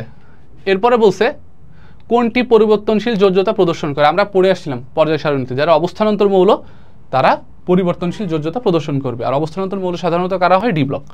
তাহলে জিঙ্কও ডি ব্লক, আয়রনও ডি ব্লক। এই দুটো তো হবে না, যেহেতু ডি ব্লক না। তাহলে আয়রনও ডি ব্লক, জিঙ্কও ডি ব্লক। এর মধ্যে কে হবে? তো জিঙ্ক তো অবস্থানান্তর মৌল না, আমরা দেখে আসছিলাম। অবস্থানান্তর মৌল কে? আয়রন। তাহলে আয়রন হবে কারেক্ট আনসার। ওকে, এরপরে দেখো SF3 যোগে সালফারের সুপ্ত যোজনী কত? সিম্পল, SF6 F6 FS 6টা আছে, তাহলে সালফারের এখানে কার্যকরী যোজনী কত? 6। সালফারের যোজনী আছে 3টা, কি কি? 2 4 6। তাহলে এটা হচ্ছে সর্বোচ্চ যোজনী, এখানে কার্যকরী যোজনী কত? 6। তাহলে 6 - 6 করলে কত হয়? 0। সুপ্ত যোজনী, যে সর্বোচ্চ যোজনী মাইনাস কার্যকরী যোজনী। ওকে, এরপরে কি বলছে? এখানে সুপ্ত যোজনী কত? পারবা। সুপ্ত যোজনী কত? পারবা। আর করাই দেখাচ্ছে না। এবার যৌগমূলক ও তাদের যোজনী। আচ্ছা, তো যৌগমূলকের ক্ষেত্রে যখন আমরা যোজনী বের করতে চাইব, যোজনী কখনো নেগেটিভ হয় না, এটা মাথায় রাখবা। যোজনী কখনো কি হয় না? যোজনী কখনো নেগেটিভ হবে না, কখনো ঋণাত্মক হতে পারে না। এখন তাহলে মনে করো OH মাইনাস বা হচ্ছে SO4 2 মাইনাস, এদের যোজনী কত হবে? সো যারা বা NH4 প্লাস অ্যামোনিয়াম কত হবে? তো এই যৌগমূলকের যোজনী যদি তুমি দেখতে চাও, তাহলে যে কাজটা করবা, এদের যে সাইনটা পজিটিভ বা নেগেটিভ সাইনটা তুমি ঢেকে রাখবা হাত দিয়ে। ঢেকে রাখার পরে যে সংখ্যাটা পাবা সেটা হচ্ছে যোজনী। তার মানে এইখানে ঢেকে রাখলে কত পাচ্ছ? 1, মানে +1। একটা প্লাস মানে কি? +1 আছে, তো প্লাস সাইন ঢেকে রাখলে 1 পাচ্ছ। যোজনী কত? 1। মাইনাস সাইন ঢেকে রাখলে 1 পাচ্ছ, যোজনী কত 1, মাইনাস সাইন ঢেকে রাখলে সংখ্যা 2 পাচ্ছ, যোজনী কত 2। তো যোজনী কখনো ঋণাত্মক হতে পারবে না, ঠিক আছে। তো কোন যৌগমূলকের যোজনী 1? তো তোমরা আমার যারা পেইড ব্যাচে ছিলে তোমরা জানো যে তোমাদের আমি একটা চার্ট দিয়ে দিছিলাম যৌগমূলকের যোজনীর একটা চার্ট। ওই চার্টটা কিন্তু পড়া আবশ্যক, বা গুগল থেকে তোমরা যারা পাওনি একটু ডাউনলোড করে নিও, বা হচ্ছে আমাদের গ্রুপগুলো চেক করলেও পেয়ে যাবা। তো ওই যে যৌগমূলক বা যোজনীর যে চার্টটা, এই চার্ট যদি না জানো তাহলে কিন্তু আসলে কোনো কিছু পারা পসিবল হবে না। সো যারা এখনও পড়োনি, যে কোনো জায়গা থেকে যে কোনো একটা চার্ট ম্যানেজ করো, ম্যানেজ করে যৌগমূলক যোজনীর এই চার্টটা মুখস্থ করে ফেলো, এটা লাগবে, নাহলে কোনো সংকেতই লিখতে পারবা না, কেমিস্ট্রিও বুঝবা না। তাহলে যোজনী 1 কার? নাইট্রেট, কার্বনেটের যোজনী হচ্ছে 2, সালফেটের যোজনী 2, ফসফেটের যোজনী 3, নাইট্রেটের যোজনী হচ্ছে 1। নাইট্রেটের সংকেত কি? NO3-, তো মাইনাস ঢেকে রাখো 1, ঠিক আছে। ওকে, ত্রিযোজী যৌগমূলক কোনটি? ত্রিযোজী যৌগমূলক কোনটি? Phosphate, PO4 3-। ওকে, আচ্ছা এরপরে কি বলছে? ম্যাগনেসিয়াম ফসফেট যৌগে কতটি ফসফেট যৌগমূলক বিদ্যমান? খুব সিম্পল, ম্যাগনেসিয়ামের যোজনী কত? 2, ফসফেটের যোজনী কত? ফসফেটের যোজনী হচ্ছে 3, ঠিক আছে না? তাহলে এই সংকেতটা কি হবে? Mg3PO4 2। তাহলে কতটি ফসফেট যৌগমূলক? কয়টা? 2টা আছে, 2টা, ঠিক আছে। ওকে, মরিচার সংকেত কোনটি? Fe2O3.NH2, যে কেউ পারবে, .NH2, ঠিক আছে। ওকে, পরেরটা চলো। অ্যালুমিনিয়াম কার্বনেটের সংকেত কি? পারবো, দেখাচ্ছি না। এরপরে একই টাইপের কোয়েশ্চেন স্কিপ করতেছি। এরপরে বলছে হচ্ছে তোমার দেখো কোনটি পটাশিয়াম পারম্যাঙ্গানেটের সংকেত? KMnO4 হবে, বি নাম্বার অপশন। আচ্ছা এরপরে কি বলছে দেখো, অষ্টক তত্ত্ব 2 এর নিয়ম। আচ্ছা অষ্টক তত্ত্বটা বেসিক্যালি কি ছিল? অষ্টক তত্ত্ব ছিল হচ্ছে, আমি মুখে একটু বলে দিচ্ছি, যে কোনো মৌল তখনই স্থিতিশীলতা লাভ করবে যখন সেই মৌলগুলা বা পরমাণুগুলার যোজ্যতা স্তরে 8টা ইলেকট্রন থাকবে। আচ্ছা কেন 8টা ইলেকট্রন থাকলে সেই স্থিতিশীলতা লাভ করে? এটা সিকিউ ক্লাসে আমি ডিটেলসে বোঝাবো, এমসিকিউ ক্লাস, এখানে এটা ডিটেলস আমার লাগতেছে না, বুঝতে পারছো? এটা সিকিউ পরবর্তী পার্টে এটা পেয়ে যাবা। আচ্ছা, আর 2 এর নিয়মটা কেন আসলো? 2 এর নিয়মটা আসলো যে দেখা গেল, যেমন ধরো BF3 বোরন ট্রাইফ্লোরাইড, এই যে যৌগগুলো, এইখানে বোরন অষ্টক তত্ত্ব মেনে চলতেছে না, তাও সে যৌগ গঠন করতেছে। কেন? আমরা তো বলছিলাম যে কোনো মৌল বা পরমাণু যৌগ গঠন তখনই করবে যখন সে স্থিতিশীলতা লাভ করবে বা স্থিতিশীলতা লাভ করতে চাইবে, এবং তার উদ্দেশ্যে বা তার জন্য তার যোজ্যতা স্তরে কয়টি ইলেকট্রন থাকবে? 8টা ইলেকট্রন থাকবে। কিন্তু BF3 বা এর মতো আরও যৌগ আছে যাদের যোজ্যতা স্তরে 8টি ইলেকট্রন নাই, তারপরেও তারা যৌগ গঠন করতেছে। তো এইটাই ছিল তোমার বেসিক্যালি হচ্ছে অষ্টক তত্ত্বের বা অষ্টক নিয়মের একটা রেস্ট্রিকশন বা সীমাবদ্ধতা, যে ভ্যালেন্সিয়ালে 8টি ইলেকট্রন না থাকা সত্ত্বেও বা 8টা ইলেকট্রন ফিল আপ না করেও সে যৌগ গঠন করতেছে। তো তখন নতুন একটা নিয়ম আসলো, তোমার হচ্ছে 2 এর নিয়ম।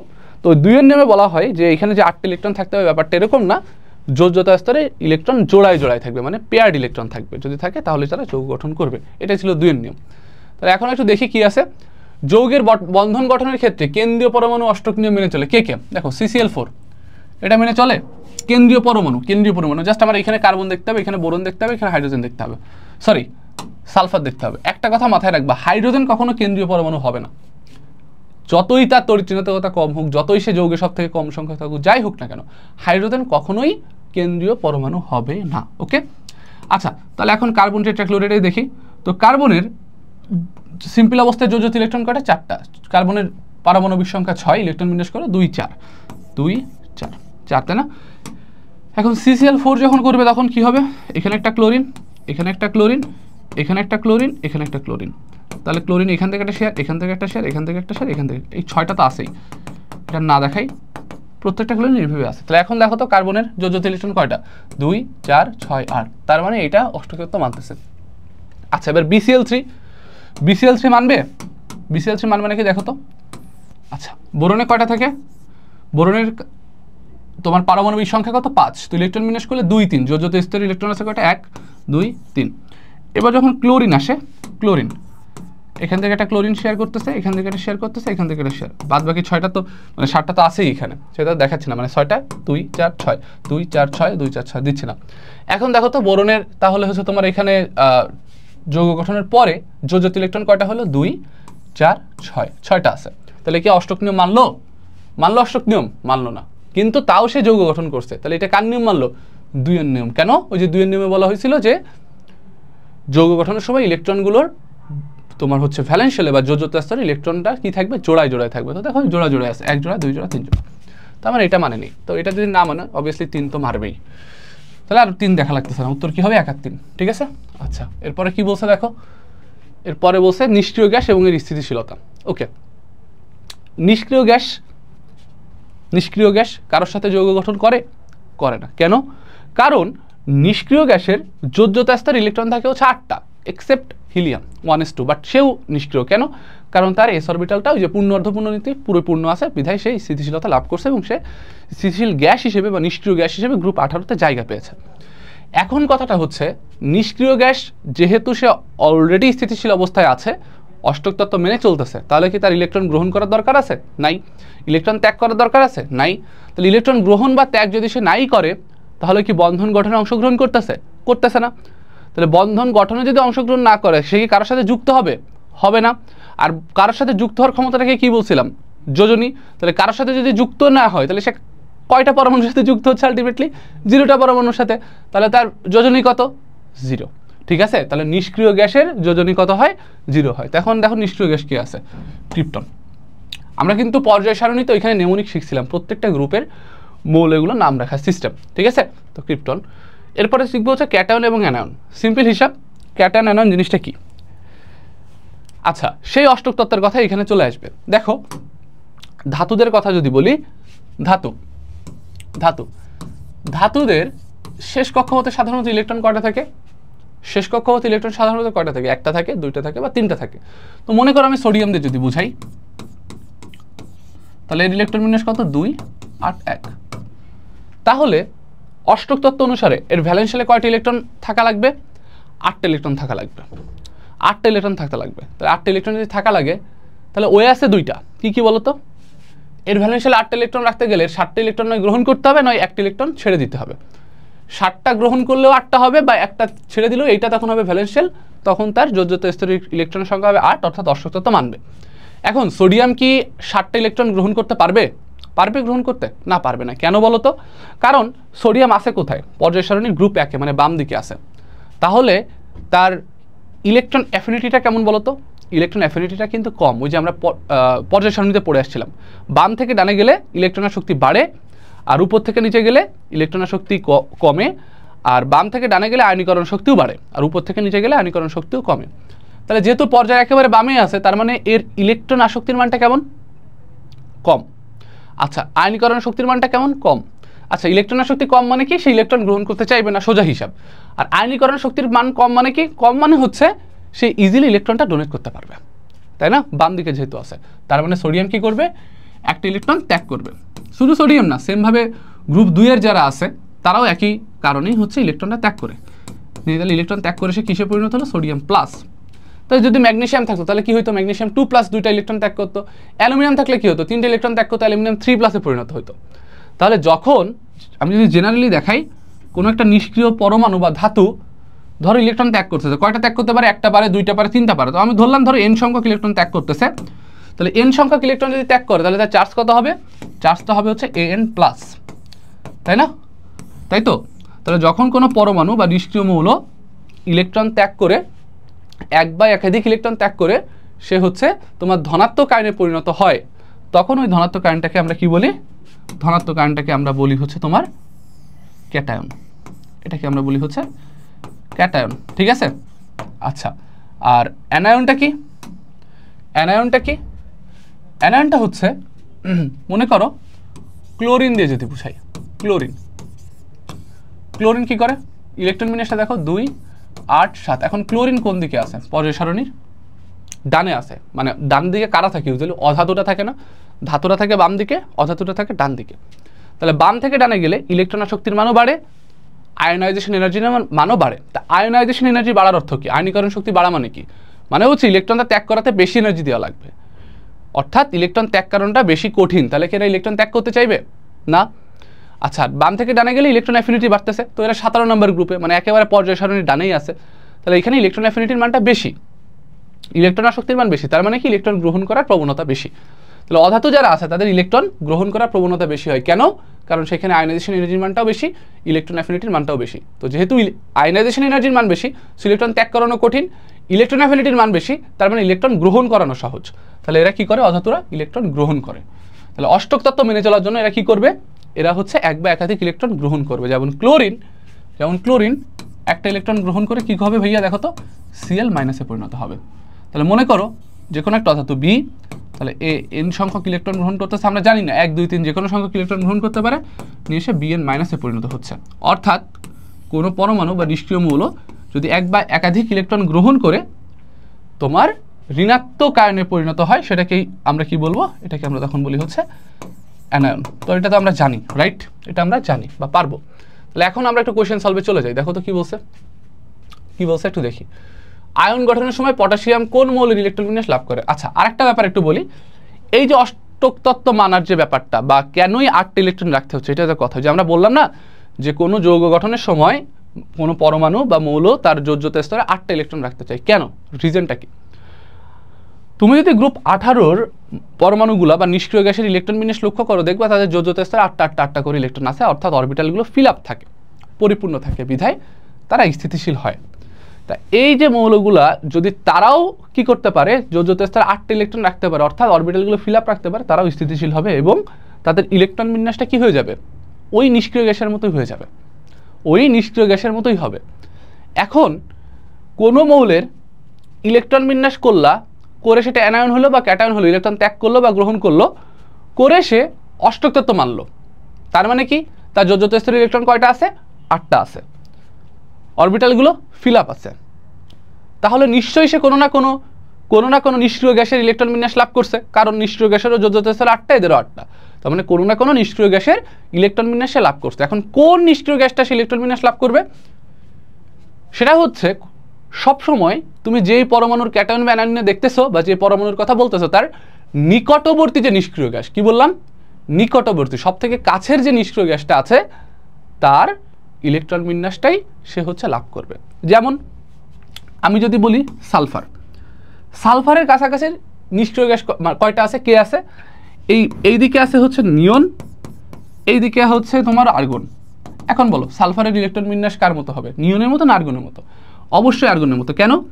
সালফারের পারমাণবিক সংখ্যা 16, আর্গনের 18, নিয়নের 10, কাছে কে? আর্গনের মতো লাভ করবে। আচ্ছা, যদি আমি বলতাম ম্যাগনেসিয়াম, তাহলে সে কার মতো করতো? ম্যাগনেসিয়ামের এই পাশে আছে আর্গন, এই পাশে আছে নিয়ন। এখন ম্যাগনেসিয়ামের পারমাণবিক সংখ্যা 12, নিয়নের 10, আর্গনের 18, তো কার মতো করবে? অবভিয়াসলি কাছাকাছি কি আছে? নিয়নের মতো করবে, এটাই। তাহলে এখন দেখো পটাশিয়াম কার মতো ইলেকট্রন বিন্যাস লাভ করে? পটাশিয়ামের আগে কি আছে? নিষ্ক্রিয় গ্যাস, কাছাকাছি আর্গন, তো আর্গনের মতো লাভ করবে, শেষ। ঠিক আছে, ওকে। এরপরও চলে যাই পরের কোশ্চেনটাতে। পরের কোশ্চেনে কি বলছে? আচ্ছা, কোন দুটি মৌল আয়নিক যৌগ গঠন করতে পারে? আয়নিক যৌগ কারা গঠন করে? আয়নিক যৌগ কারা গঠন করবে? সবসময় ধাতু আর অধাতু। ধাতু প্লাস অধাতুর মধ্যে সবসময় কি হয়? In a relationship with ionic compound. তো এখানে ধাতু অধাতু কে কে আছে দেখো, ক্যালসিয়াম, অক্সিজেন, ধাতু অধাতু, এটা। ওকে, এরপরে কি বলছে? ভ্যান ডার ওয়ালস শক্তি দ্বারা আবদ্ধ থাকে নিচের কোনটি? ভ্যান ডার ওয়ালস শক্তি বেসিক্যালি কাদের মধ্যে কাজ করে জানো? এটা কাজ করবে হচ্ছে সমযোজী যৌগ যারা আছে তাদের মধ্যে, সমযোজী যৌগের মধ্যে। আর আয়নিক যৌগের মধ্যে কি কাজ করে? আয়নিকের মধ্যে কাজ করে হচ্ছে স্ট্রং তোমার ইলেকট্রোস্ট্যাটিক ফোর্স, অর্থাৎ স্থির বৈদ্যুতিক আকর্ষণ বল। তাহলে সমযোজীর মধ্যে কাজ করে হচ্ছে ভ্যান ডার ওয়ালস বল। তাহলে এইটা তোমার হবে না আয়নিক, এটাও আয়নিক, এটাও আয়নিক, তাহলে হবে কোনটা? স্ট্রেস, সমযোজী। বুঝছো? এরপরে কি বলছে দেখো, নিচের কোন যৌগটি গঠন করলে প্রতিটি পরমাণু আর্গনের ইলেকট্রন বিন্যাস লাভ করবে? প্রতিটা পরমাণু বলছে, দেখো প্রতিটা পরমাণু। দেখো ক্যালসিয়াম কার মতো করবে? আর্গন, ঠিক আছে, বাট অক্সিজেন নিয়নের মতো করবে, কাছাকাছি যে আছে। পটাশিয়াম এ আর্গন করলেও ফ্লোরিন নিয়ন করবে, ম্যাগনেসিয়াম নিয়ন করবে, ফ্লোরিনও নিয়ন করবে। বাট আমার কি বলছে? আমার বলছে প্রতিটা পরমাণুই, যৌগের প্রতিটা পরমাণুই আর্গনের বিন্যাস লাভ করবে। ক্যালসিয়াম কার করবে? আর্গন। ক্লোরিন কার করে? এটাও আর্গন, কাছাকাছি আছে। তাহলে কারেক্ট আনসার কি? এ। ঠিক আছে। সো অনেকে ইলেকট্রন বিন্যাস করে দেখবে, ভাই ইলেকট্রন বিন্যাস করে দেখার কোনো দরকার নেই, দেখবা কাছাকাছি নিষ্ক্রিয় গ্যাসকে। ডান। পরের কোশ্চেনে চলে যাই। আচ্ছা, পারবে একই টাইপের কোশ্চেন। এখানে কি বলছে? এ ও এম এর মধ্যে কোন ধরনের বন্ধন গঠিত? আচ্ছা এ এম কে আগে একটু দেখি। লি না, মনে আছে ওই যে পরেশানিতে পড়ে আসছিলাম, সে নিউমনিক, হেলিনাকে রুবি সাজাবে ফ্রান্সে। তাহলে লি না গেল। এবার ই এফ জি এম এরা কারা হয়? মাঝখানে ডট ডট ডট, এই ডট ডট ডট মানে হচ্ছে মাঝে মৌল আছে, এটা দেখানোর দরকার নেই। তো তুমি মাঝে কিন্তু পরপর লি না, তারপর হচ্ছে এই পাশে সোডিয়াম ম্যাগনেসিয়াম এভাবে বসাতে বসাতে যাও না, তুমি দেখো এই পাশে আর্গন আছে, ব্যাক কাজ করবা, কারণ মাঝের মৌলগুলো কিন্তু এখানে নাই, বুঝতে পারছো? ডট ডট দিয়ে দেখাইছে মানে মাঝের মৌল নাই। তো তুমি এখন আর্গনের থেকে ব্যাকে আসো। আর্গনের আগে কে? আর্গনের আগে থাকে ক্লোরিন, তার আগে কে থাকে? ক্লোরিনের আগে কে থাকে? এটা 17, তার আগে থাকবে 16 সালফার, তার আগে কে? ফসফরাস, তার আগে কে? সিলিকন, তার আগে কে? সিলিকন। আচ্ছা আচ্ছা, আলটিমেটলি এখানে তাহলে সব মৌলই আছে, ডট ডট দিচ্ছে কেন তাহলে? যাই না, যাই খুদাই, তার মানে এটা হয়তো ম্যাগনেসিয়াম, এটা হয়তো অ্যালুমিনিয়াম, সব কিছুই আছে, ঠিক আছে, সব কিছু আছে। তো গেল, আমরা একটা পর্যায় বরাবর দেখাই দিলাম। তাহলে এ ও এম এর কোন ধরনের বন্ধন গঠিত হবে? এ কি? সোডিয়াম, এম কি? ক্লোরিন, তার মানে ধাতু অধাতু, আয়নিক, সোডিয়াম ক্লোরাইড, তো আমরা জানি। দেখো খুবই সহজ কোশ্চেন, খুবই সহজ কোশ্চেন আসতেছে, দেখছো? এরপরে কি কোশ্চেন আছে দেখো তো। A B E F G M প্রতীক অর্থে ব্যবহৃত হয়েছে বিওএম, জায়গা বিওএম দ্বারা গঠিত যৌগের সংকেত কি হবে? আচ্ছা বি কি ছিল? বি ছিল হচ্ছে তোমার ম্যাগনেসিয়াম, তাই না? আচ্ছা এম কি ছিল দেখো? আচ্ছা আগেরটাতে চলে যাই একটু। আচ্ছা পারবো, এখানে দেখানো লাগতেছে, এটা ছিল হচ্ছে ক্লোরিন, তাহলে ম্যাগনেসিয়াম ক্লোরাইড, তাই না? ম্যাগনেসিয়াম ক্লোরাইডের সংকেত কি? ম্যাগনেসিয়াম ক্লোরাইড, তার মানে আলটিমেটলি তোমার এই বিএম দিয়ে চাইছে, তার মানে এটা বি আর এটা এম টু, এটা হয়তো বিএম টু, বি নাম্বার, ঠিক আছে? এই কোশ্চেন আমি আর দেখাচ্ছি না, পারবা, এগুলো এমনিই পারবা, অষ্টক নিয়ম মানে কি মানে না পারবা। আচ্ছা এরপরে কি বলছে দেখো তো। সমযোজী বন্ধন, সমযোজী বন্ধন নিয়ে আলোচনা। PCl3 যৌগের কেন্দ্রীয় পরমাণুর সর্বশেষ শক্তি স্তরে বন্ধনজোড় ইলেকট্রন সংখ্যা কতটি? দেখো একই কোশ্চেন, PCl3 করে আসছিলাম, এবার বলছে তার হচ্ছে তোমার অনলি ফসফরাস, আগে কি বলছিল পুরো যৌগটাতে, এখন শুধু ফসফরাসে বলছে। পারবো না? পারবো, এটা বের করে ফেলবা। আচ্ছা করে দেখাচ্ছি না আর। কোনটি দ্বিপরমাণু অণু গঠন করে? সবসময় মনে রাখবা, সব সময় মনে রাখবা, গ্রুপ 17 যারা আছে, গ্রুপ 17 যারা আছে দ্বিপরমাণু কারা কারা করে? গ্রুপ 17 যারা আছে নাইট্রোজেন, অক্সিজেন, এরা সবাই কি অবস্থায় থাকে? দ্বিপরমাণুক অবস্থায় থাকে, বুঝছো? প্রকৃতিতে এদের দ্বিপরমাণুক অবস্থায় পাওয়া যায়, মানে ডাবল ডাবল করে এক একটা যৌগ বা অণু তৈরি করে। তাহলে দেখো এর মধ্যে কি আছে? ফ্লোরিন প্রথমেই আছে। অক্সিজেনটা বেসিক্যালি হচ্ছে O3, এটা ত্রিপরমাণু, সরি ওজনটা হচ্ছে O3, হিলিয়াম সিঙ্গেল, বেরিলিয়াম তো সিঙ্গেল। ওকে পরেরটাতে যাই। কোনটিতে ত্রিবন্ধন বিদ্যমান? অবভিয়াসলি নাইট্রোজেন, এটাই কমন, এই যে এন এন এন এন টু করে না, এই যে এটা অষ্টক তত্ত্ব ফিল আপের জন্য। এখান থেকে 3টে ইলেকট্রন শেয়ার হয়, এই পাশ থেকে 3টে ইলেকট্রন শেয়ার হয়, 5টা ছিল, মানে ঘটনাটা এরকম দেখো, এই নাইট্রোজেনের কি 5টা ছিল না, 2, আর এই পাশে মনে করো 1 2 3, এবার এই নাইট্রোজেনের কি 1 2, তাহলে 1 সরি দাঁড়াও ক্রস দিয়ে দিই, 1 2 1 2 3 শেয়ার হয়েছে, তাহলে এই 3 আর 2 5 ছিল, এই 3টা শেয়ার 8, এর 5টা ছিল, এই 3টা শেয়ার 8, ঠিক আছে? তার মানে এই 3টা ইলেকট্রন শেয়ার হয়েছে 1 2 3, ঠিক আছে? ত্রিসমযোজী, ত্রিসমযোজী কই আছে? নাইট্রোজেনে ইনটুতে। ওকে পরেরটাতে দেখো, নাইট্রোজেন পরমাণুর সর্বশেষ কক্ষপথে বিজোড় ইলেকট্রনের সংখ্যা কত? এই যে এই যে এই যে নাইট্রোজেন পরমাণুর, আচ্ছা নাইট্রোজেন পরমাণুর সর্বশেষ কক্ষপথে বিজোড় ইলেকট্রনের সংখ্যা দিয়েছে। আচ্ছা দেখো 1s2 2s2 2p3 বিজোড় চাইছে, তাহলে মানে দেখাইতে হবে, এখানে দেখো 1 2 এটা জোড়, বিজোড় এইটা না, 1 2 3 1 2 3, এই তিনটা। তোমরা অনেকে কি করবা জানো? নাইট্রোজেন ইলেকট্রন বিন্যাস করবা, করে বলবা 2 5, তাহলে 5 বিজোড়, তার মানে বলবা 5টা, বাট 5 কিন্তু হবে না ভাই, 5 হবে না, তোমার ইলেকট্রন বিন্যাস করে দেখা যাবে বিজোড় কয়টা, এটা কি জোড়বদ্ধ, এই যে বিজোড় 1 2 3, এই 3টা বিজোড়, সিঙ্গেল সিঙ্গেল আছে, ঠিক আছে? ওকে পরের কোশ্চেনে চলে যাই। H2 অণুতে কতটি মুক্ত ইলেকট্রন আছে? পারবো, H2 তে দেখাইছি।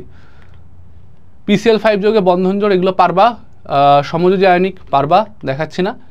এরপরে কি বলছে? ডি এর কেন্দ্রীয় পরমাণুর সর্বশেষ শক্তি স্তরে সর্বোচ্চ ইলেকট্রন ধারণ ক্ষমতা কত? সে ডিটা কি দেখো তো, এটা যদি H2 এটা S হয় তাহলে এখানে কি হবে? Hydrogen sulphide H2S।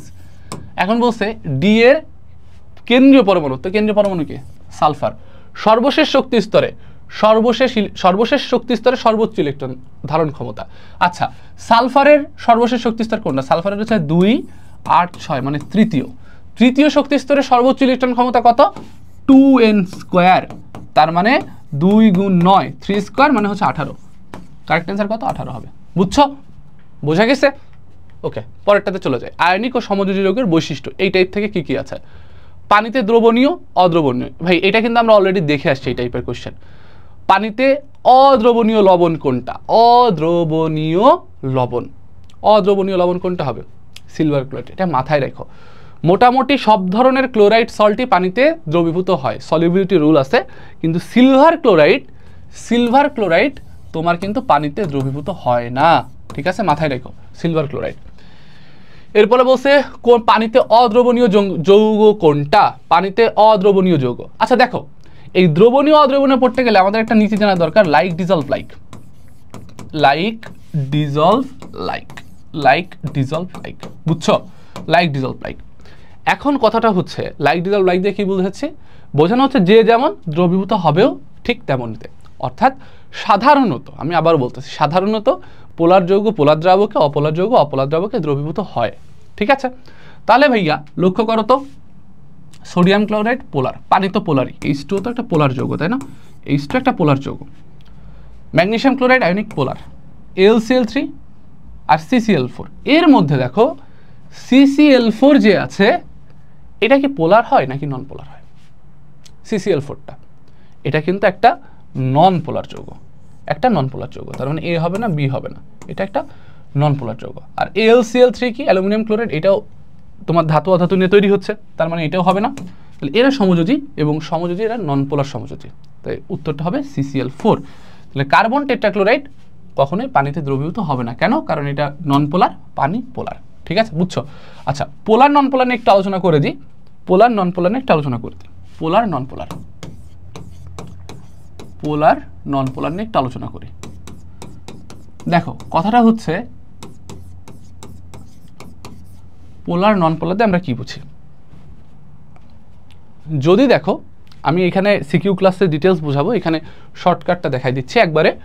যদি দেখো কোনো একটা যৌগে পরমাণুদ্বয়ের তড়িৎ ঋণাত্মকতার পার্থক্য, ডিএলিএন দিয়ে বোঝাচ্ছি তড়িৎ ঋণাত্মকতার পার্থক্য, তড়িৎ ঋণাত্মকতার পার্থক্য যদি তোমার 0.5 থেকে কম হয়, তাহলে সেই সমযোজীটাকে আমরা বলবো হচ্ছে বিশুদ্ধ সমযোজী।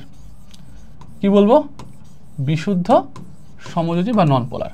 তড়িৎ ঋণাত্মকতার পার্থক্য 0.5 থেকে যদি কম হয়, সেটা হবে নন পোলার, ঠিক আছে, নন পোলার। আচ্ছা, আর যদি দেখো তড়িৎ ঋণাত্মকতার পার্থক্য 0.5 থেকে 1.7 অথবা 1.9 এর মধ্যে, তাহলে সেটা কি হবে? তাহলে সেটা হবে পোলার সমযোজী, পোলার সমযোজী, ঠিক আছে। আর যদি দেখো এমন তড়িৎ ঋণাত্মকতার পার্থক্য এরকম দেওয়া আছে, মানে কোনো বইতে 1.7 দেওয়া আছে, 1.9 দেওয়া আছে, ওই জন্য আমি দুইটাই দিছি। তড়িৎ ঋণাত্মকতার পার্থক্য যদি 1.7 অথবা 1.9 থেকে বেশি হয়, এটা থেকে যদি বেশি হয় তাহলে সেটাকে আমরা বলি হচ্ছে আয়নিক। তো পোলার নন পোলার এই টার্মটা বেসিক্যালি আসে কিন্তু সমযোজী যৌগের ক্ষেত্রে, অর্থাৎ সমযোজী যৌগের আয়নিক বৈশিষ্ট্যটা হচ্ছে আমরা বুঝি এই পোলারিটি দিয়ে। অ্যাকচুয়ালি পৃথিবীতে এমন কোনো যৌগ পাবা না যেটা 100% সমযোজী বা 100% আয়নিক, তার মধ্যে সমযোজী বৈশিষ্ট্যও থাকে, আয়নিক বৈশিষ্ট্যও থাকে। যদি দেখি তড়িৎ ঋণাত্মকতার পার্থক্য সেইখানে 0.5 থেকে কম, তাহলে সেটাকে আমরা বুঝবো সেটা হচ্ছে নন পোলার যৌগ। যদি দেখি এটা 0.5 থেকে 1.7 বা 9 এর মধ্যে তড়িৎ ঋণাত্মকতার পার্থক্যটা, তাহলে সেটাকে আমরা বলবো হচ্ছে পোলার যৌগ। বুঝতে পারছো? আচ্ছা, যেমন একটা উদাহরণ দিই, বুঝতে পারবা সহজেই। পানির কথাই দেখো, H2O এটা কিভাবে পোলার হচ্ছে? H2O এটা কিভাবে পোলার হচ্ছে? অক্সিজেন, এটা হাইড্রোজেন, এটা হাইড্রোজেন, ঠিক আছে। এখন কিভাবে তুমি এখান থেকে তড়িৎ ঋণাত্মকতার পার্থক্যটা দিয়ে চেক করবা? আচ্ছা ভাই আমাকে একটু বলো তো, আমাকে একটু বলো, এখানে হাইড্রোজেনের তড়িৎ ঋণাত্মকতা কত বলো? জানো? এই যে কিছু যৌগ, কিছু পরমাণু আছে, এই কিছু পরমাণুর কিন্তু তোমার তড়িৎ ঋণাত্মকতাটা মনে রাখা লাগবে, ঠিক আছে। কিছু পরমাণুর তড়িৎ ঋণাত্মকতা মনে রাখা লাগবে, না হলে কিন্তু মারা খাবা। যেমন হাইড্রোজেন, হাইড্রোজেনের তড়িৎ ঋণাত্মকতা কত? 2.2 বা কোনো কোনো জায়গায় 2.1ও দেখা। আর অক্সিজেনের কত? আমি বলছিলাম যে তিনটা মনে রাখতে, ফন, এটা হচ্ছে 4.0, এটা ছিল 3.5, আর এটা ছিল হচ্ছে 3.0, তাই না? তো এরকম বাদ বাকি দেখো কিছু যৌগের পরমাণুর মনে রাখবা, কার্বনেরটা মনে রাখবা, হাইড্রোজেনেরটা মনে রাখবা, ক্লোরিনেরটা মনে রাখবা, নাইট্রোজেনেরটা মনে রাখবা। ও নাইট্রোজেন তো বললামই, এই যে এই তিনটা মানে এই 6টার যদি তুমি হচ্ছে তড়িৎচুম্বকতা মুখস্থ রাখো এনাফ। তাহলে দেখো এইখানে অ্যাকচুয়ালি এই একটা ওইস বন্ড, এই একটা ওইস বন্ড, দুইটা ওইস বন্ড নিয়ে কিন্তু তোমার এখানে কি তৈরি হচ্ছে, পানিটা তৈরি হচ্ছে, পানির অণু তৈরি হচ্ছে। তাহলে এখন এই ওইস বন্ডের তড়িৎচুম্বকতার পার্থক্য দেখবো। তাহলে দেখো ভাইয়া, দেখো অক্সিজেনের তড়িৎচুম্বকতা হচ্ছে 3.5, হাইড্রোজেনের মনে করো 2.1, তাহলে এই পার্থক্য কত, 3.5 2.1, তাহলে কত হচ্ছে 4, আর এখানে 1.4, তার মানে কি 0.5 থেকে 1.7 বা 9 এর মধ্যে। তাহলে এটা কি হবে, অবশ্যই একটা পোলার হবে, পোলার হবে। ঠিক আছে, বুঝতে পারছো? এবার তুমি CCl4 এরটা করে দেখবা, কার্বনেরটা কত, কার্বনেরটা হয় তোমার হচ্ছে মেবি 2.5, আমি যদি ভুল না হয় 2.5। আচ্ছা, আর ক্লোরিনের কত, ক্লোরিনের হচ্ছে তোমার 3.0 হয়, বুঝছো? তার মানে কার্বন টেট্রাক্লোরাইডটা এরকম না, CCl CL CL, মানে 4টা CCl আছে। তো একটা CCl এর দেখো, তাহলে 3.0 আর হচ্ছে 2.5 বিয়োগ করো, কত হয় 0.5, এখানে হচ্ছে 5, 0.5, বুঝতে পারছো?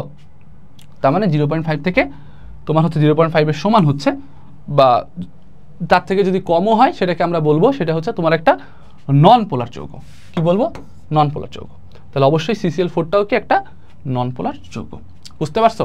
আচ্ছা, অ্যাকচুয়ালি পোলার নন পোলার হওয়ার আরও কিছু ক্রাইটেরিয়া আছে, আমরা সিকিউ ক্লাসে ওইটা একটু আলোচনা করবো ডিটেলসে, যেহেতু এমসিকিউ আর আমরা ডিটেলসে যাচ্ছি না, এতটুকু ট্রিক্স দিয়েই তুমি যে কোনো কিছু সলভ করতে পারবা। সিকিউ ক্লাসে আমরা ইন ডিটেলস আলোচনা করবো, তো সিকিউ ক্লাসটা একটু ভালো মতো দেখো, ঠিক আছে, এই পোলারিটি নন পোলারিটির পার্টটা। ওকে ওকে, তার মানে আমরা বুঝলাম CCl4টা কি, CCl4টাও তোমার হচ্ছে নন পোলার। সো পানিতে অদ্রবণীয় হবে কোনটা, CCl4, লাইক ডিজলভ লাইক দিতে। কোন যৌগটি পানিতে দ্রবণীয়, কোন যৌগটা পানিতে দ্রবণীয়? দেখো হাইড্রোক্সাইডটা হবে না, আমরা তো দেখে আসছিলাম, এটা হচ্ছে না, বাদ, অধক্ষিপ্ত হয়। এখন potassium sulphate, calcium sulphate, sodium sulphate, এর মধ্যে কোনটা দ্রবণীয়তা বেশি হতে পারে, বলতে পারবা? কোনটার দ্রবণীয়তাটা বেশি হবে এদের মধ্যে, কোনটা দ্রবণীয় বেশি হবে? অবশ্যই পটাশিয়াম সালফেট, কারণ একেবারে হচ্ছে গ্রুপের বাম দিকে আছে, বাম দিকে যেহেতু আছে, পটাশিয়ামের আকারটা কি, সাইজটা বড় হয়, সাইজটা যেহেতু বড়, আর এটা হচ্ছে গ্রুপের নিচের দিকে আছে, এর তাহলে হাইড্রেশন এনথালপিটা বেশি হয়ে যায়। অর্থাৎ যে কোনো যৌগের দ্রবণীয় হওয়ার শর্তটা হচ্ছে হাইড্রেশন এনথালপিটা ল্যাটিস এনথালপি থেকে বেশি হবে। হাইড্রেশন এনথালপি, এটা মাথায় রেখো, হাইড্রেশন এনথালপি ল্যাটিস এনথালপি থেকে বেশি হয়, হাইড্রেশন এনথালপিটা ল্যাটিস এনথালপি থেকে বেশি হবে। তো এখন দেখো, এই যে পটাশিয়াম গ্রুপের বামে আছে, বাম থেকে ডানে গেলে কি আকারটা বাড়ে, তাহলে পটাশিয়াম, ক্যালসিয়াম, সোডিয়াম, তাহলে ক্যালসিয়ামটা ডানে আছে, আকারটা এদের থেকে বেশি, তার মানে ক্যালসিয়ামটা নিয়ে আলোচনা না করি, আর এটা তো আগেই বাদ। তাহলে কে থাকলো, পটাশিয়াম আর সোডিয়াম, এর মধ্যে উপরে থেকে সোডিয়াম, নিচে থেকে পটাশিয়াম, তাহলে আকারটা কার বড়, পটাশিয়ামের আকারটা সোডিয়াম থেকে বড়, পটাশিয়ামের আকারটা সোডিয়াম থেকে বড়, সাইজটা বড়, বেশি পানির অ্যাকোমোডেট করতে পারে, হাইড্রেশন এনথালপি বেশি, দ্রবণীয়তা বেশি। ওকে, তো কারেক্ট অ্যান্সার কি, পটাশিয়াম সালফেট গেল। এরপরে কি বলছে দেখো তো, এরপরে আর কি আছে, চলো পরের কোশ্চেনটাতে চলে যাই। অদ্রবণীয়, ওই যে বেরিয়াম সালফেট, ওই যে সালফেটের দেখো উপর থেকে নিচে গেলে সালফেটের কি হয়, দ্রবণীয়তাটা কমতে থাকে, তো একেবারে নিচে কে ছিল, barium sulphate, correct answer barium sulphate. এগুলো কিন্তু মাথায় রাখো, বুঝছো, এগুলো ইম্পর্টেন্ট। আচ্ছা, এরপরে কি আছে দেখো তো, এরপরে কি আছে, কোন যৌগটি পানিতে অদ্রবণীয়, আবার একই টাইপের কোশ্চেন, কোনটা, অবশ্যই তোমার এই যে হাইড্রোক্সাইডটা অধক্ষিপ্ত হয়। এখানে ক্যালসিয়াম সালফেট দিল, ক্যালসিয়াম সালফেট হবে না, এটা হবে তোমার হচ্ছে, এটা হবে তোমার হচ্ছে হাইড্রোক্সাইডটা হবে, এটা হবে না, ঠিক আছে। ওকে, তাহলে এটা তো আমরা ইজিলি সলভ করে ফেলতে পারতেছিলাম, তাই না, বেরিয়াম সালফেট হবে। আচ্ছা, তো এখন দেখো কেন বেরিয়াম সালফেট হয়েছে, তোমাদের যে চারটা দিয়েছিলাম উপর থেকে নিচে গেলে সালফেট আর কার্বনেটের ক্ষেত্রে কি হয়, দ্রাব্যতাটা হ্রাস পায়, তো এটা একেবারে নিচেই ছিল, একেবারে নিচেই, তার মানে কি এটা অদ্রবণীয়, শেষ, বেরিয়াম সালফেট। সো এই চারটা বা সিরিজটা একটু মাথায় রেখো। এরপরে আমাদের লাস্ট টপিক ধাতব বন্ধন, এটা নিয়ে আলোচনা করি। ধাতব বন্ধনের কারণে সৃষ্ট বৈশিষ্ট্য হলো ঘাত সহতা। হ্যাঁ, ঘাত সহতা বইতে, এটা কিন্তু জ্ঞানমূলক কোয়েশ্চেন, উজ্জ্বলতা, নমনীয়তা, সবকটা পিওর জ্ঞানমূলক কোয়েশ্চেন, সবকটা হবে, ঠিক আছে। আচ্ছা, তো এরপরে কি আছে, সো আমাদের স্লাইড শেষ মোটামুটি, আমরা এমসিকিউগুলো মোটামুটি ডান করে ফেললাম। এই ট্রিক্সগুলো অ্যাপ্লাই করো, যেগুলো দেখাইলাম এগুলো একটু মাথায় রাখো, অ্যান্ড এই ক্লাসটা শেষ করেই এমসিকিউটা প্র্যাকটিস করে ফেলবা, তাহলেও দেখবা সুন্দর মতো ভালো একটা প্রিপারেশন নিয়ে ফেলতেছো। তো এরপরে যারা অলরেডি এফআরবিতেও জয়েন করছো, আমাদের ক্লাসও দেখতেছো, আবার মনে করো এফআরবিতে জয়েন করোনি বাট এখন আবার জয়েন করবা, জয়েন করতে চাচ্ছ, সো যারা এখনও জয়েন করেনি দ্রুত জয়েন করে ফেলো। তোমাদের সাথে আবার দেখা হচ্ছে ঠিক আমাদের FRB-তে এসএস ফিউচার স্কুলের ক্লাসরুমে। সবাই ভালো থাকো, সুস্থ থাকো, আর চাই প্রত্যেকে যেন একটা ফাটাফাটি রেজাল্ট করতে পারো SSC-তে। তোমাদের জন্য অনেক বেশি শুভকামনা। বাই।